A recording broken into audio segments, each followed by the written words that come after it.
Assalamualaikum warahmatullahi wabarakatuh. Saya Bagita Zahra Rasuli ingin menyampaikan informasi tentang aspek yang dapat mempengaruhi keterampilan berbicara. Aspek keterampilan berbahasa itu kan ada 4 ya. Yang pertama ada menyimak, berbicara, membaca, dan menulis. Nah, yang akan kita bahas ini tuh keterampilan berbicara. Karena keterampilan berbicara itu kan sangat penting ya dalam kehidupan sehari-hari. Entah kita ngobrol sama keluarga, ngomong sama dosen, atau lagi saat beli sesuatu keluar. Nah, karena pentingnya berbicara ini, jadi sudah seharusnya dong kita meningkatkan keterampilan berbicara kita. Dengan apa sih caranya? Dengan cara mempelajari apa saja sih aspek yang dapat mempengaruhi keterampilan berbicara. Nah, yang ingin kita bahas itu apa pengertian dari keterampilan berbicara? Apa saja aspek yang dapat mempengaruhi keterampilan berbicara? Dan apa saja contoh kegiatan yang membutuhkan keterampilan berbicara.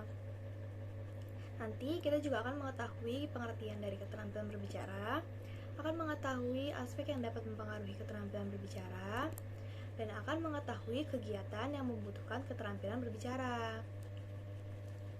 Pertama, kita mulai dari pengertian keterampilan berbicara dulu. Menurut Somerjadi, keterampilan sama halnya dengan cekatan. Jadi, keterampilan adalah suatu kepandaian untuk melakukan sesuatu dengan cepat dan benar. Menurut Jiwandono tahun 1996, berbicara merupakan kegiatan berbahasa yang aktif dari seorang pemakai bahasa yang menuntut prakarsa nyata dalam penggunaan bahasa untuk mengungkapkan diri secara lisan. Dalam pengertian itu, berbicara merupakan keterampilan berbahasa yang aktif produktif. Menurut Harigan, berbicara adalah keterampilan menyampaikan pesan melalui bahasa lisan kepada orang lain. Menurut Iskandar Wasid, keterampilan berbicara pada hakikatnya merupakan keterampilan mereproduksi arus sistem bunyi artikulasi untuk menyampaikan kehendak, kebutuhan perasaan, dan keinginan pada orang lain. Keterampilan ini juga didasari oleh kepercayaan diri untuk berbicara sehingga dapat menghilangkan rasa malu, berat lidah, dan rendah diri. Nah, menurut Al-Khadi dan Arsyad ini kita ada dua aspek nih yang dapat mempengaruhi keterampilan berbicara, yaitu aspek kebahasaan. Yang pertama adalah lafal atau ketetapan ucapan. Harus jelas gitu. A, I, U, E, O-nya tuh harus jelas. Jangan sampai membuat pendengar itu ini dia ngomong apa sih gitu. Jadi kita harus jelas A, I, U, E, O-nya. Kedua ada intonasi, tekanan, dan ritme. Biasanya intonasi itu ada di awal kata atau akhir kata. Misalnya kayak opening YouTube deh, halo guys gitu. Kan ada tekanan ya, hello guys gitu, atau kamu kenapa sih gitu. Kan ada tekanannya gitu, di sih-nya tuh ada tekanan. Ketiga ada penggunaan kata atau diksi. Kita harus ngomong kata-kata yang bervariatif gitu kalau misalnya jadi pembicara, biar pendengarnya juga nggak bosan gitu sama apa yang kita omongin. Kita ngomong kok ngomongnya itu mulu gitu, males kan kita. Penggunaan kalimat efektif, ini maksudnya tuh to the point, jangan bertele-tele. Misalnya kayak gue pengen turun ke bawah, itu kan nggak efektif ya. Kan kalau turun udah pasti ke bawah, kecuali kalau misalnya dia bilang gue pengen turun ke lantai 2 gitu. Atau gue pengen turun ke basement gitu. Itu baru efektif. Ada aspek non kebahasaan. Yang pertama ada penyaringan suara. Kalian pernah gak sih di suatu ruangan atau di kelas nih, misalnya lagi pembelajaran, dosen atau gurunya itu ngomong kecil, pelan banget. Kalian bakal tertarik gak? Enggak kan? Pasti buru-buru tertarik. Kita aja gak kedengeran gitu loh suaranya dia ngomong apa. Baliknya nih, misalnya kita ngomong berdua hadap-hadapan, terus dia ngomong kenceng banget, kita males kan dengernya. Kayak lu jangan kenceng-kenceng kayak ngomongnya, kita berdua doang kok depan-depanan gitu, santai aja, jangan kenceng-kenceng gitu. Kelancaran. Nah, ini kita tuh ngomong harus lancar nih, jangan gitu kan. Kalau orang terus males ya dengernya.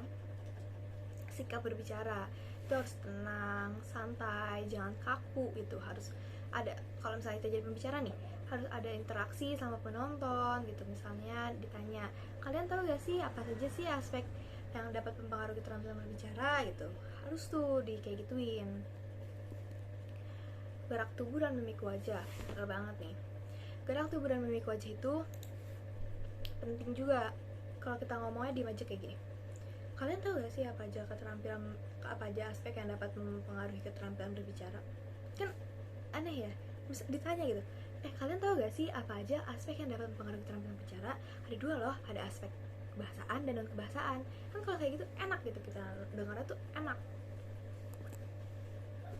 Penalaran atau relevansi, bener banget.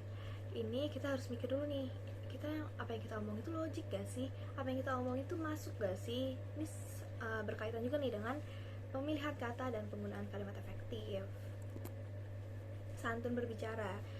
Manusia kan pasti punya perasaan ya, jadi kita jangan asal banget nih kita kalau ngomong tanpa memperhatikan perasaan lawan bicara kita atau pendengar kita gitu.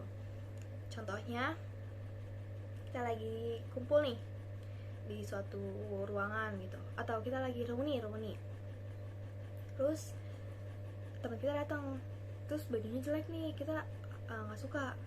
Kita nggak mungkin ya ngomong, ih kok baju lu jelek banget sih, kan kita nggak mungkin kayak gitu ya. Pasti kan sakit hati ya orang yang dengar. Harusnya kita ngomong, kayaknya kalau atasan lu pakai sweater lebih bagus deh, lebih nyambung deh, kayak gitu kan. Orang, oh ya nanti deh next gue bakal ganti pakai sweater gitu. Kan bakal enak gitu. Masuk ke contoh kegiatan yang membutuhkan keterampilan berbicara. Contoh kegiatan keterampilan berbicara ini banyak banget ya. Sehari-hari itu kita pasti membutuhkan keterampilan berbicara. Nah, lagi presentasi nih sekarang, saya lagi memberikan informasi juga membutuhkan keterampilan berbicara. Atau kita sedang berjualan gitu, kita butuh keterampilan berbicara. Atau jika tertarik dalam dunia acting, keterampilan berbicara juga sangat dibutuhkan. Nah, itu tuh, misalnya kita lagi acting gitu, nggak mungkin ya kita ngomong apa gitu kan, orang yang nonton nanti kok nggak lancar banget sih gitu kan. Contoh sederhana kegiatan yang membutuhkan keterampilan berbicara dalam kehidupan sehari-hari adalah saat sedang mengajari adik atau anak kita nanti pelajaran sekolahnya. Misalnya ada adik atau anak kita nanti nanya, kak ini gimana sih, pelajaran ini gimana sih, aku nggak ngerti gitu. Kita nggak mungkin ya bentak-bentak, masa kayak gitu aja nggak ngerti sih, kan kasihan ya orang adik kita nanti gitu. Terus harus ajarin pelan-pelan tuh biar dia juga nangkep gitu.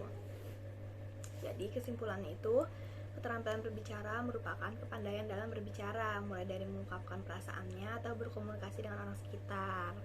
Terdapat dua aspek yang dapat mempengaruhi keterampilan berbicara, yaitu aspek kebahasaan dan non-kebahasaan. Contoh kegiatannya itu membutuhkan keterampilan berbicara itu ada kegiatan presentasi, berjualan, drama, dan saat mengajari adik atau anak kita nanti. Nah, sekian dari saya. Kurang lebihnya mohon maaf. Wassalamualaikum warahmatullahi wabarakatuh.